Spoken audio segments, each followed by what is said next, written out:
Olá, tudo bom, senhores pais, responsáveis, alunos que estão aqui também, você que se interessa por educação, seja bem-vindo a mais um podcast aqui do Colégio Leffer para você aprender e receber mais informação de qualidade aí para os seus filhos, você que é estudante, sobre como aprender e como se neurodesenvolver. Hoje conosco está aqui o Dr. Diogo Guanabara, ele é professor e coordenador de inovação da Faculdade Baiana de Direito. Diogo, muito obrigado por estar aqui conosco.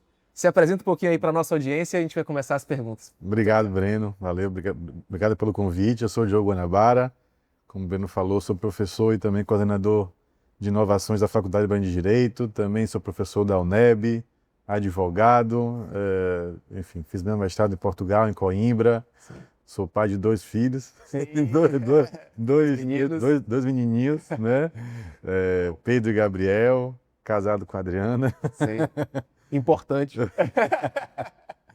E sou um apaixonado pelo direito e pela forma também como se pode ensinar direito no mundo, né? Seja para advogados, seja também para não advogados. Sim, que bom.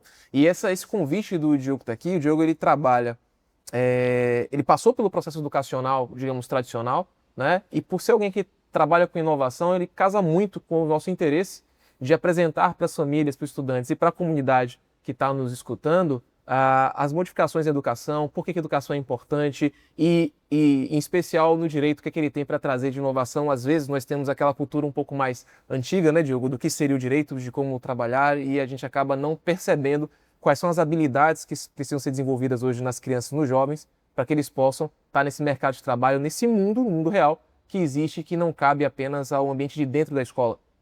A gente costuma dizer aqui no Colégio Leffer de que a escola é um ambiente para promover desenvolvimento para as crianças, mas a escola não pode ser voltada para si mesma, né? Então, o nosso produto final é um estudante, é uma pessoa que consiga se desenvolver na sua família, na sua casa, na sua profissão. Eu vou começar aqui, Diogo, trazendo uma pergunta, né? Na sua visão, vou estar sempre lendo, a gente preparou as perguntas para o Diogo. Na sua visão, qual o papel da escola básica, né? Especialmente no ensino fundamental 2 e médio, lá de 11 anos até os 17, 18, na formação de futuros profissionais do direito, né? Levando em consideração esse cenário de tantas mudanças sociais e tecnológicas. O que você acha como a escola pode ajudar esses profissionais que acabam chegando depois para você na faculdade ou na especialização? É bem interessante isso, Breno, porque eu fico me perguntando muito isso também internamente como professor, né? Eu dou aula em uma disciplina logo nos primeiros semestres, assim, no segundo semestre, que é constitucional. E aí eu tenho muito contato com alunos que vêm do ensino médio, né? E eu acho que uma das funções muito importantes que eu acho, que eu entendo que a escola vai ter, é, é de estimular a leitura. Por incrível que pareça, é uma coisa muito simples, mas muito complexa ao mesmo tempo. Eu tenho muita dificuldade com alunos que não conseguem interpretar um texto, Perfeito. né? E em especial no direito, isso faz muito sentido, porque nossa matéria-prima é o texto, né? Assim, de forma muito direta, quando eu leio a lei, eu tenho que conseguir extrair dali os requisitos de aplicabilidade daquele instituto, eu tenho que entender como é que aquele instituto pode ser aplicado num caso concreto, o que nós chamamos lá de subsunção, né? Aplicação da hipótese normativa a uma hipótese fática. Isso tem que ser muito bem posicionado. E uma ferramenta importante nesse processo é a interpretação de texto, né? E eu percebo muito uma dificuldade de nossos alunos em interpretar o texto. Acho que a escola tem esse papel inicial muito importante. E eu acho que um outro papel, né, nesse contexto do direito, o direito sofre hoje com uma transformação muito grande, né? O direito de 20 anos atrás, na época que eu comecei a faculdade, não é o mesmo direito que tenho hoje. Porque o mundo mudou, né? As ferramentas mudaram, as ferramentas sociais mudaram também, e aí você tem que ter um direito hoje adaptado a uma nova realidade. Então, aprender a aprender é uma Legal. ferramenta indispensável nesse mundo. Não só para o direito, mas qualquer outra área, eu imagino. Porque o que nós, professores, aprendemos há 20 anos atrás, há 50 anos atrás, não se aplica mais hoje em dia no direito, né? Eu tenho outras dificuldades hoje de compreender a aplicação das leis ou a não aplicação das leis. Então, eu tive que e tenho que todo dia aprender e desaprender um monte de coisa. E essa é uma habilidade que a gente constrói, que eu construí talvez de forma bastante Empírica, né? empírica e sem nenhum tipo de orientação, né? Eu vivi um certo momento uma crise porque eu tinha que desaprender coisas que eu achava que eram importantes e dizer, não, eu tenho que desaprender isso para aprender outra coisa, né? O conceito de lei, por exemplo, o conceito de norma jurídica são coisas que eu aprendi na faculdade, eu tive que realmente desaprender para entender esse mundo complexo que a gente tem hoje aqui. Então, são duas habilidades, né? Interpretação de texto, que eu acho que é fundamental, o estímulo à leitura, o apreço à leitura e o aprender e desaprender, né? Essa rotina que vai ser uma rotina muito constante para o nosso dia a dia. Sim, que bacana. Eu gosto de fazer distinção entre, primeiro tocando nessa questão que o Diogo trouxe a respeito da leitura, né? Há uma diferença entre alfabetização e letramento, né? Muitas vezes quando a gente pensa em alfabetização, para os pais que estão aqui nos ouvindo, pensa que ler o texto é aquele primeiro pedaço da formação da criança, de você conseguir identificar os códigos e transformar aqueles códigos em fonemas e que tenham significados de objetos. Isso é a parte mais superficial que existe da leitura, né? Quando a gente fala sobre letramento, que seja o letramento mesmo de um texto convencional, um livro, ou letramento digital, ele vai chegar ao momento de você conseguir correlacionar ideias, interpretar, primeiro entender o que o texto traz para você naquele contexto, para depois você ter repertórios e conseguir fazer esses repertórios conversarem e você conseguir trazer um resumo, uma aplicação para a vida de agora. E eu acredito que por mais que as inteligências artificiais já apareçam, muitas pessoas estão utilizando agora, essa questão da inter-relação, de você conseguir trazer aquele conhecimento, aquele aprendizado para a sua vida, é algo que muitas vezes a gente tem uma dificuldade na questão da leitura. Então, você que é pai, você que é mãe, leia livros com o seu filho, mas correlacione com a vida deles, né? Traz uma questão de, olha, qual foi a moral desse livro, qual foi o significado, o que este livro impacta na sua vida, propor à criança literaturas que digam respeito com a dificuldade que ela tenha de comportamento, com a dificuldade que ela tenha daquilo que ela tem como atitude, né? Então fica aí uma dica para os pais, a gente faz isso na escola, a escola lá trata desses assuntos importantes, né? São assuntos como preconceito, às vezes assuntos como bullying, então as literaturas da escola são propositadas, né? Elas não são escolhidas de qualquer maneira, elas são intencionais para que essas discussões possam ocorrer e que os alunos não tenham apenas uma alfabetização, mas eles tenham um letramento. Então, acho que isso é muito importante e com certeza não é vendo vídeos rápidos que você vai conseguir ter a habilidade de se aprofundar num texto e de fazer a intertextualidade, né? Tem uma atividade que a gente fez aqui, Diogo, com os alunos da escola, com uma música, a poesia do Caetano Veloso, Sampa.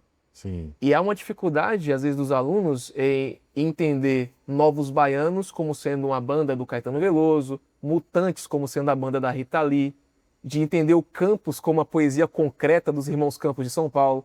Então a falta de repertório, às vezes até histórico, vai dificultar com que ele entenda a mensagem daquela comunicação, a comunicação não é estabelecida, né? E o mais louco é que a gente vive num mundo hoje, vendo que o creator, né? Ele tem um papel muito importante, né? O criador de conteúdo, né? E o conteúdo não é criado do nada. O conteúdo é criado a partir de um repertório que você tem de vida, né? De experiências de vida, de leitura, do que você ouve, né? Então acho que é uma função importante hoje da escola. Infelizmente dá um repertório que às vezes em casa você não consegue, né? E aí você tem um papel importante nesse sentido. Outra coisa que o Diogo trouxe que eu achei bem interessante, o aprender a aprender. Isso é muito importante, né? E você tem habilidades distintas nas áreas, né? Você tem a matemática, você tem a história, a geografia, a biologia, cada uma com uma área do saber, né? E não apenas para aplicação. Acho que às vezes a gente está cobrando um ensino técnico quando cada vez mais apenas o técnico está sendo substituído, né? Então, cobrar o técnico pelo técnico talvez não seja a principal função da escola, né? Mas vamos lá, vou fazer mais uma pergunta. Você trabalha com inovação no direito? Que tipo de competências cognitivas e socioemocionais estão sendo mais valorizadas hoje em um jurista inovador? A escola consegue desenvolver essas competências desde cedo? O que você acha? O que eu percebo muito hoje de uma necessidade de uma competência nesse novo momento de inovação é a capacidade de você extrapolar o seu campo de atuação. O que eu quero falar disso, Brino? A gente foi acostumado, eu até já falei com você uma vez sobre isso, a entender, ó, eu fiz direito porque eu gosto de história, porque eu gosto de geografia, porque você gosta de redação, então você vai fazer direito, né? E aí eu me deparei, eu vou contar um pouco da minha história aqui, né, num dado momento, de ter uma necessidade de compreender como é o padrão de julgamento dos tribunais, por exemplo, em alguma causa. Sim. Né? Como é que os tribunais julgam aquele juiz, qual o ganho de causa, qual a probabilidade de um juiz ganhar ou julgar a ação como eu quero, como eu não quero. E aí, dentro desse campo, por exemplo, eu conheci há um tempo atrás o campo da jurimetria, por exemplo. O que é jurimetria? É estatística aplicada ao direito. Então, o que eu chamo a atenção? Hoje, um jurimetrista ou alguém que aplica o direito de uma forma estatisticamente falando, é alguém valorizado no mercado. Né? Porque ele consegue dar uma inteligência para o seu escritório, para o seu serviço público, né? Caso esteja ligado a essa área, e dar uma inteligência de mercado muito maior. Imagina você chegar numa reunião com um possível cliente, você já apresentar para ele dados de quantas ações ele está perdendo em tal estado, ou em tal cidade, e como é que isso pode ter a ver com o juiz que ali está, ou com o tipo de questão que você está levantando para ele. Sim. Então, é uma inteligência de mercado que você adquire com dados. Sim. E como é que eu quero chegar a esse ponto? Na minha época, ninguém nunca me disse que direito combinava com matemática, né? E hoje, o que eu acho que mais combina nesse aspecto da inteligência do mercado é com matemática, é com estatística. Então, a capacidade de extrapolar aquele conteúdo da sua área, aquele seu mundinho, é o que faz alguém no direito hoje o mais inovador, né? No meu mestrado eu tinha um amigo, né, que é de Cabo Verde, hoje ele é juiz lá do Tribunal Constitucional lá de Cabo Verde, de Dalécio. Daí você falou assim, Diogo, quem sabe direito não sabe, quem só sabe direito não sabe direito, né? Legal. Quem só sabe direito não sabe direito.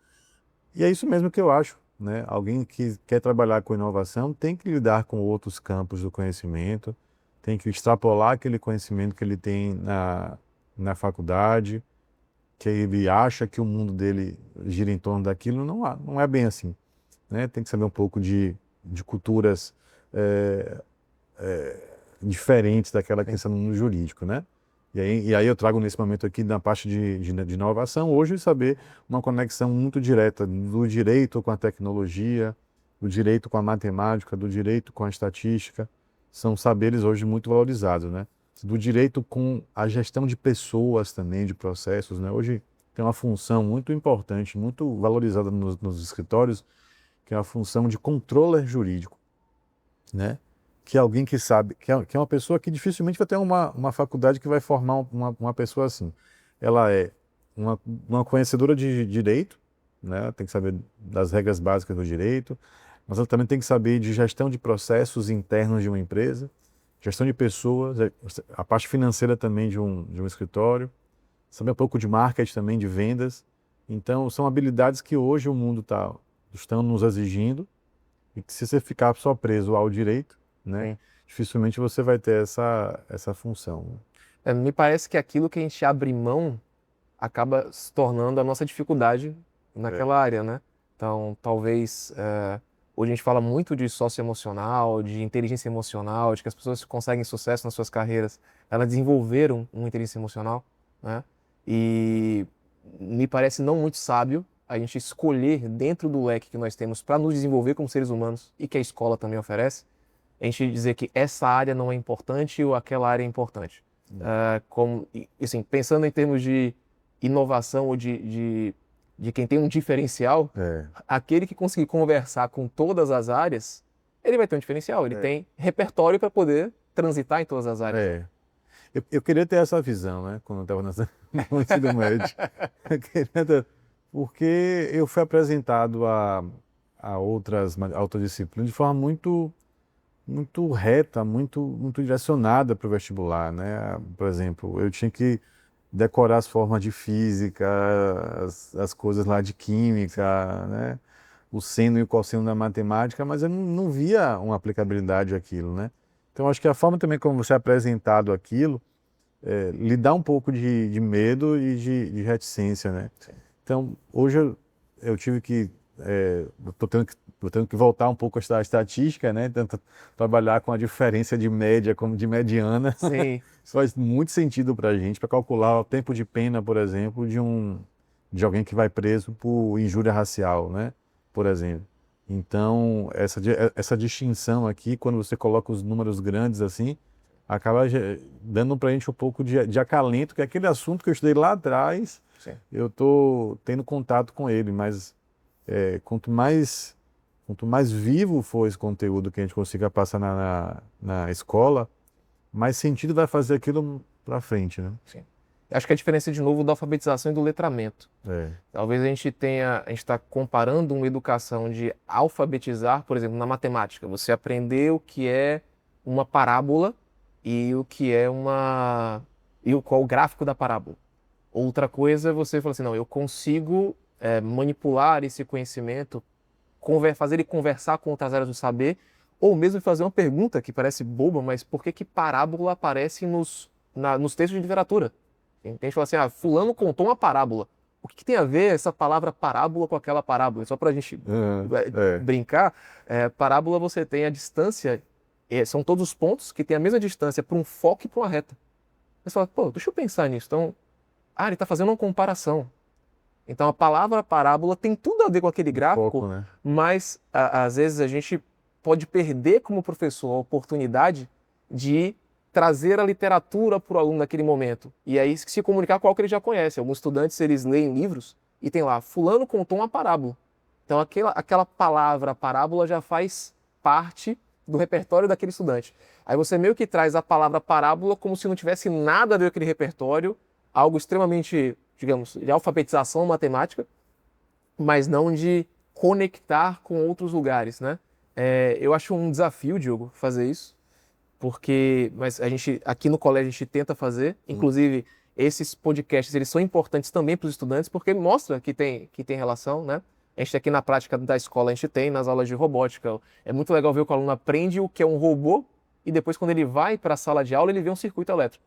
Então, ele viu o circuito funcionando, ele viu o braço robótico se mexendo, então agora ele vai ter aula de corrente elétrica que fez o braço robótico mexer. Então, assim, já está mais aplicado. Mas eu digo que é um desafio, porque eu me recordo quando eu ministrava aula na faculdade de engenharia, os estudantes eles diziam assim, nossa, professor, como é bom ter aula com um engenheiro, porque você já conversa na aula de matemática dizendo onde é que vai ser aplicado. Uhum.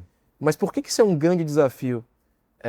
Ao mesmo tempo, eu fiquei com receio na faculdade quando um aluno falou assim para mim, ele falou, pô, não preciso nem mais pegar no livro, porque eu já gostei tanto da aula, já entendi tanto que eu não vou pegar no livro.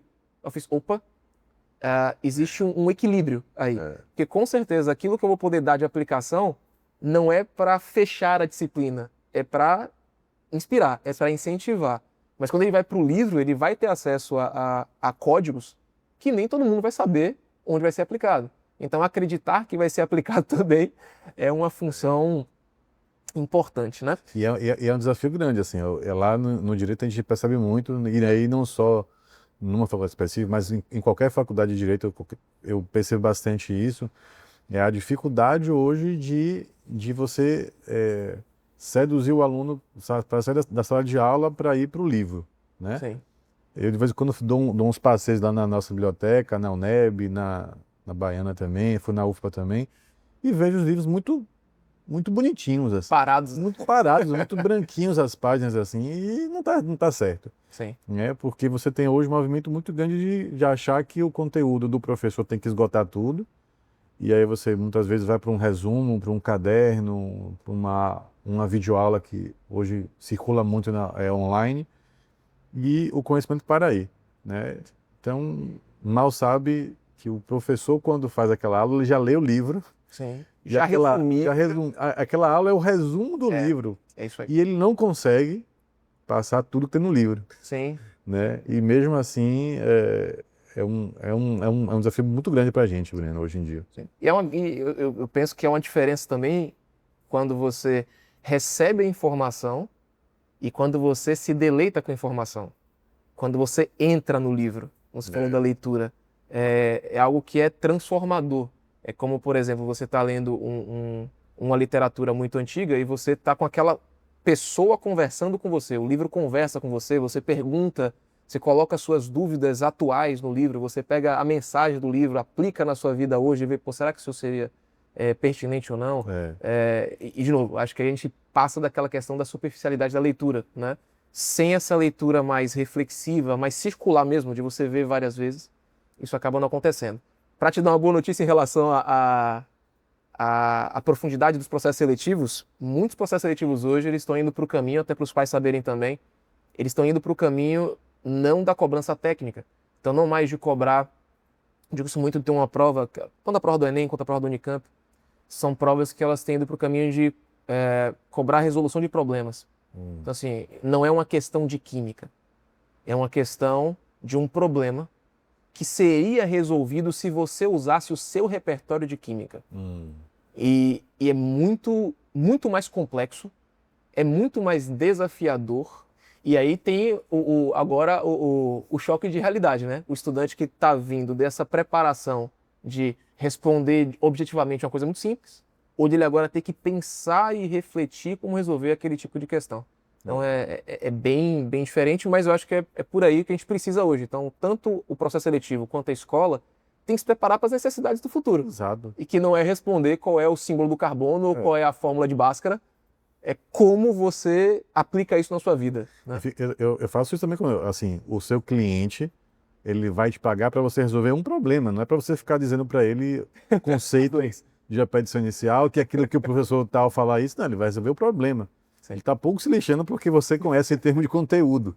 Sim. O problema é que para você conseguir resolver o problema, o conteúdo é importante, é imprescindível. Mas ele não quer que você apenas demonstre conhecimento para ele. Né? Então, assim, não faz sentido você ficar perdendo tempo achando que somente o conceito é importante. Você decorar para uma prova faz sentido, você vai passar naquela matéria, mas depois você vai esquecer tudo.